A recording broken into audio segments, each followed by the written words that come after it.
사사기 6장 36절에 있는 말씀을 보겠습니다. 기드온이 하나님께 여짜오되 주께서 이미 말씀하신 것 같이 내 손으로 이스라엘을 구원하려 하시거든 보소서 내가 양털 한 뭉치를 타작마당에 두리니 이슬이 양털에만 있고 사면 땅은 마르면 주께서 이미 말씀하신 것 같이 내 손으로 이스라엘을 구원하실 줄 내가 알겠나이다 하였더니 그대로 된지라. 이튿날 기드온이 일찍이 일어나서 양털을 쥐어 이슬을 짜니 물이 그릇에 가득하더라. 기드온이 또 하나님께 여짜오되 주께서 내게 진노하지 마옵소서. 내가 이번만 말하리이다 구하옵나니 나로 다시 한번 양털을 시험하게 하소서. 양털만 마르고 사면 땅은 다 이슬이 있게 하옵소서 하였더니 이 밤에 하나님이 그대로 행하시니 곧 양털만 마르고 사면 땅에는 다 이슬이 있었더라. 아멘. 기드온이라고 하는 이 주님의 사사가 이스라엘 백성들을 구원하기 전에 하나님께 번제를 드리고 그리고 나서 또 하나님께 구하는 모습이에요. 자신의 확신이 덜 찼을 때는 이렇게 하나님께 간구하는 것이 됩니다. 그런데 이때 그 미디안 사람들이 이스라엘 백성으로 치러 올 때 미디안 사람하고 아말렉 사람하고 동방 사람이 셋대가 들어와서 치러 왔었거든요. 양털은 현미경으로 보면 층층이 아파트처럼 층이 돼 있는데 공기방울 아파트예요. 그래서 옛날에 무스탕이라고 하는 양 가죽으로 만든 옷이 있었어요. 요즘에도 있는지 모르지만. 그리고 새끼 양이 죽으면 가죽을 벗겨가지고 그 새끼 양 가죽으로 만든 것을 슬랭스킨이라고 그래가지고 그런 옷을 입는데 굉장히 가볍고 겨울에는 따뜻하고 여름에는 시원한 그런 옷이에요. 왜냐하면 공기 방울 층으로 돼 있으니까. 중환자실에 환자를 오래 눕혀놓으면 엉덩이 밑에 발치가 나서 그냥 곪거든요. 그 속에가 막 썩어 들어가는데 양털 시트 위에서 사람이 누워 있으면 공기방울이라서 그거 이상한 물질들 다 빨아내고 공기방울 위에 있으니까 여기가 밀착이 돼가지고 뭐 썩는 거나 그런 일이 생기지 않아서 이 종창이 생기지 않아요. 근데 기드온이 여기서 기도한 건 첫날은 양털에만 물이 있게 없어서 그래서 양털에만 물이 있었어요. 그 다음날 양털만 말고 양털에는 건조하고 주변만 물이 있게 없어서 이제 이렇게 해가지고 확신을 입은 다음에 이스라엘 군대를 모았잖아요. 군대가 32,000명이 온 거예요. 32,000명이 모여가지고 전쟁을 하려고 그러는데 기드온이 하나님께 간 걸 두 번 하나님께 여쭈었잖아요. 그 하나님께서도 기드온에게 두 번 그 요구를 하셔요. 32,000명 너무 많다. 그러니까 무서운 사람 돌아가라 그래라. 그 인구가 22,000명이 돌아가 버리고 10,000명이 남았어요. 한 번 요청을 했죠. 그런데 이 10,000명이 남은 사람도 너무 많다. 그러니까 그 중에서 물을 먹게 하는데 한 사람은 가서 이렇게 얼굴을 물에다 대고 입으로 지나가는 그 물을 마시는 사람이 있고 한 부류는 이렇게 물을 떠가지고 입으로 핥아먹는 개처럼 핥아먹는 사람이 있고 고개를 물에다 대고 물을 마신 사람하고 두 부류로 나눠라. 그래가지고 물을 떠서 마신 사람이 300명인 거예요. 이게 하루쌤 근처에 있었는데 물을 엎드려서 그냥 무릎 꿇고 고개를 숙여가지고 물을 마신 사람이 300명 빼고 거의 10,000명 가까운 사람은 그렇게 물을 마신 거예요. 그랬더니 그 300명하고 전쟁을 하라고 하는 거예요. 여기에 지금 이스라엘 백성들을 치러 온 사람이 미디안하고 아말렉하고 그 다음에 동방 사람이 왔다 그랬죠. 동방. 이 사람들이 몇 대로 올라온 거예요. 세 부류로 올라왔잖아요. 300명을 어떻게 했냐면 세 대로 나눠서 적진으로 들어간 거예요. 몇 명씩 나왔을 것 같아요. 100명씩 나눠가지고 미디안 사람하고 아말렉 사람, 동방 사람 엄청나게 많은 숫자가 왔는데 이 사람들을 치기 위해서 300명만 있으면 된다고 하는 거죠. 그러니까 전쟁의 승패는 뭐하고 상관이 없어요. 전쟁의 승패는 사람의 숫자하고 상관이 없는 거예요. 하나님께 속한 전쟁은 사람의 숫자하고 아무런 상관없이 하나님께서 역사하시면 이길 수 있다고 하는 거예요.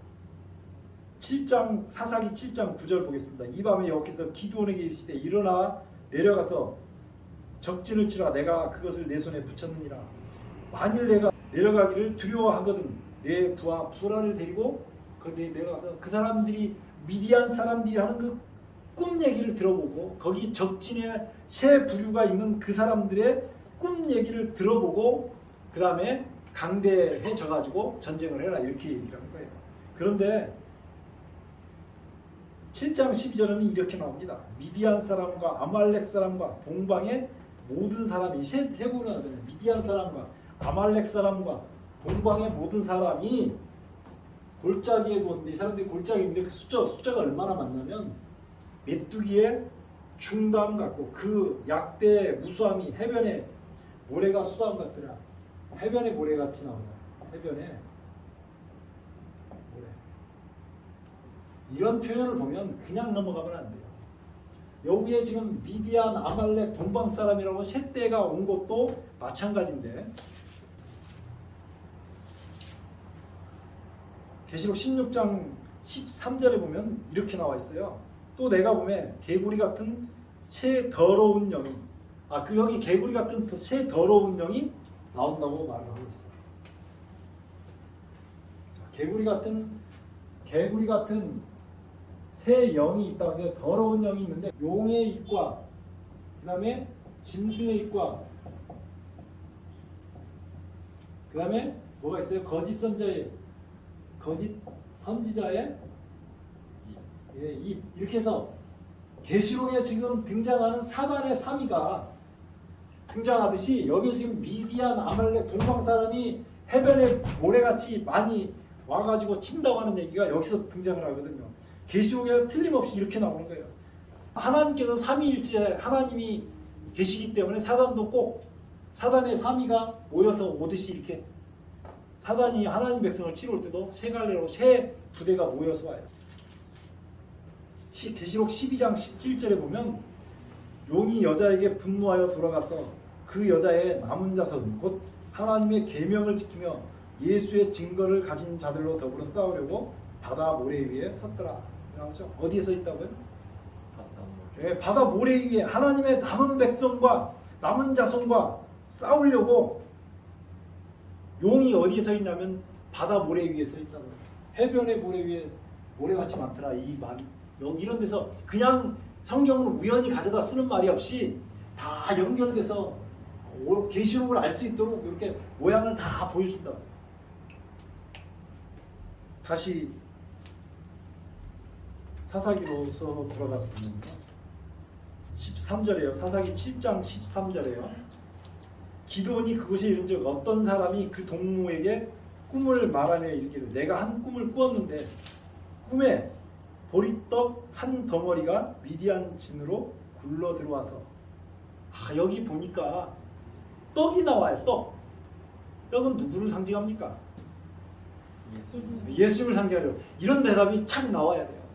떡은 예수님을 상징해요. 그런데 이 사람이 해석을 뭐라고 하냐면 그 떡이 한 덩어리가 미디안 진으로 굴러 들어와서 한 장막에 이르러 그것을 쳐서 엎드려뜨리니 곧 쓰러지더라. 제가 오늘 아침에 새벽 3시에 일어났습니다. 새벽 3시에 일어나가지고 성경 말씀 보고 뉴스를 잠깐 보는데 이제 뉴스는 좀 성경 말씀 좀 본 시간이 있었으니까 뉴스를 보다 말고 나도 모르게 터져 나오는 울음을 감출 수가 없는 그런데 그 우크라이나 대통령이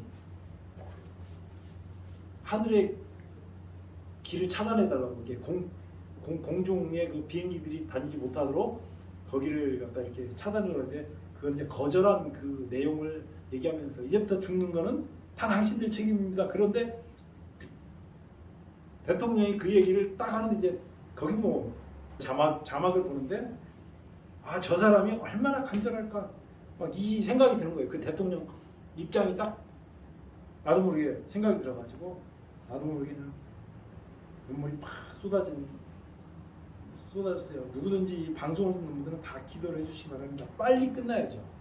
너무 안타깝잖아요. 어린아이들 막 죽는 거 보고 총 맞아가지고 자기 아버지 죽는데 아들이 막 울부짖는 거 보고 아이가 비명 지르는 거 보고 이 지옥 같은 빨리 전쟁이 끝나야 되지 않을까. 저도 기도를 계속 하고 있습니다. 방송을 듣는 분들도 여기 계신 분들도 기도해 주시기 바랍니다. 빨리 하나님께서 개입하셔서 이 모든 일이 끝나도록. 이 전쟁의 원인은 하나님이 아닙니다. 사람들이 오해하는데 하나님 말고 뭐가 있어요? 이 개구리 같은 더러운 새 영, 이 사단의 존재가 있어요. 사람들이 자꾸 이 존재를 잊어버리는데 이 사단의 존재가 재앙을 일으키고 전쟁을 일으키고 사람들에게 불행을 가지고 오고 이렇게 하면서 마치 사단이 해놓고 하나님께서 그렇게 하는 것처럼 하나님을 오해하게 만든다고요. 저가 사단이 하는 것입니다. 하나님을 오해하게끔 그렇게 만드는데 미디안 진으로 보리떡 한 덩어리가 미디안 진으로 굴러와서 이것을 누구라고 얘기하냐면 14들의 그 동무가 대답하여 그러되 이는 다른 것이 아니라 이스라엘 사람 요아스의 아들 기드온의 칼날이라. 하나님이 미디안과 그 모든 군대를 그의 손에 붙이셨느니라 하더라. 하나님께서 전쟁을 하시면요 몇 명도 300명도 바다의 해변에 약대수가 이렇다니까 사람은 약대보다 훨씬 많았을 거 아니에요. 어마어마하게 많은 사람도 다 전쟁에서 이기게 하신다고요. 하나님께서 하셔야 돼요. 강한 자하고 약한 자 사이에 전쟁에 끝나게 하실 수 있는 것은 하나님밖에 없습니다. 우크라이나에 있는 지금 일어나고 있는 전쟁도 성경에서 나와 있나요? 정확하게는 성경에는 우크라이나 전쟁에 대해서는 나와 있지는 않아요. 그러나 우리가 성경 말씀을 토대로 해서 우크라이나 상황을 예측해 볼 수는 있어요. 계시록 12장 16절을 한번 보세요. 알고 있는 앞으로 일어날 예언에 대한 것을 모든 것을 여기서 풀 수는 없어요. 그러나 앞으로 어떻게 된다는 것의 일부만 얘기하자면 이렇게 말씀드릴 수 있어요. 계시록 12장 16절에 보면 땅이 여자를 도와 그 입을 벌려 용의 입에서 토한 강물을 삼키니 라고 나오죠. 계시록 12장 16절에 나오는 이 땅이 미국입니다. 그리고 세계의 종말을 고하는 순간까지 마지막 세상에서 가장 강대국으로 남아있을 나라는 미국이에요. 러시아가 그 푸틴이 지금 구소련의 어떤 그 회복을 하려고 지금 해서 이 우크라이나를 가는데 그 우크라이나 전쟁은 어떻게 될지는 모르지만 러시아가 구소련의 그 어떤 패권 그 정도의 힘을 복원하는 일은 못할 거라고 저는 봐요. 왜냐하면 성경에서 마지막 강대국으로 미국을 상대할 수 있는 나라는 없다고 성경은 예언상 그렇게 되어 있어요. 그리고 어쩌면 이 여파로 러시아가 국가 부도위기나 이런 것이 이건 이제 성경에 나온 것은 아니기 때문에 추측을 해보는 거예요.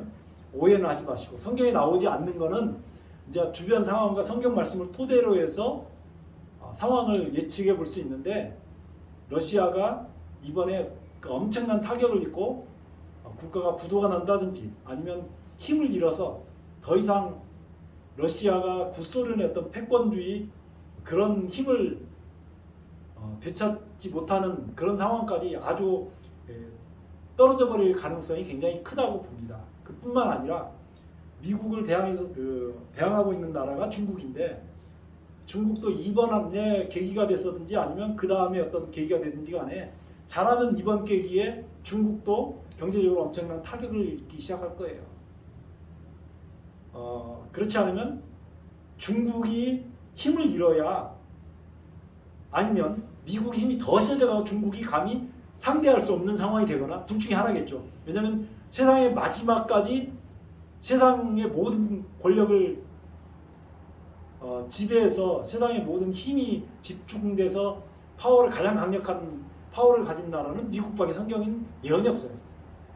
그리고 우리는 예수 모시는 모습을 볼 거기 때문에 중국이 저렇게 지금은 우리가 중국 특수를 뭐 약간 누리고 뭐 이렇게 하지만 중국이 무너지기 시작하면 빨리 손절하고 나와야 되는 상황이에요.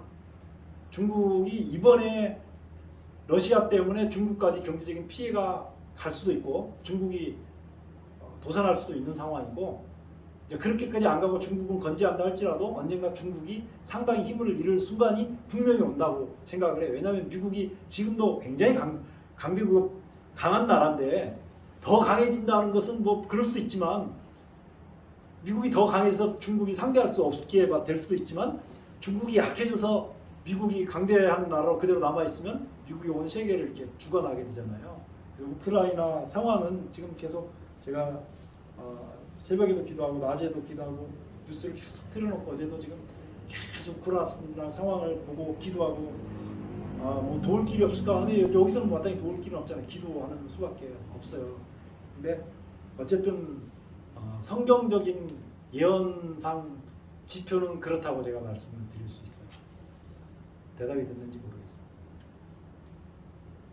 일제시대 때 이런 예언을 아시는 분들이 일본이 하도 나쁜 짓을 하잖아요. 대한민국 또 강제 점령하고 온갖 수탈을 하고 중국도 점령하러 저기 하와이 진주만 이런 데 계속 점령이 나갔잖아요. 하나님을 믿으라니까 하나님이 계시면 왜 일본이 저렇게 나쁜 놈들이 이렇게 승승장구합니까? 하나님이 한 거라고요? 누가 한 거라고요?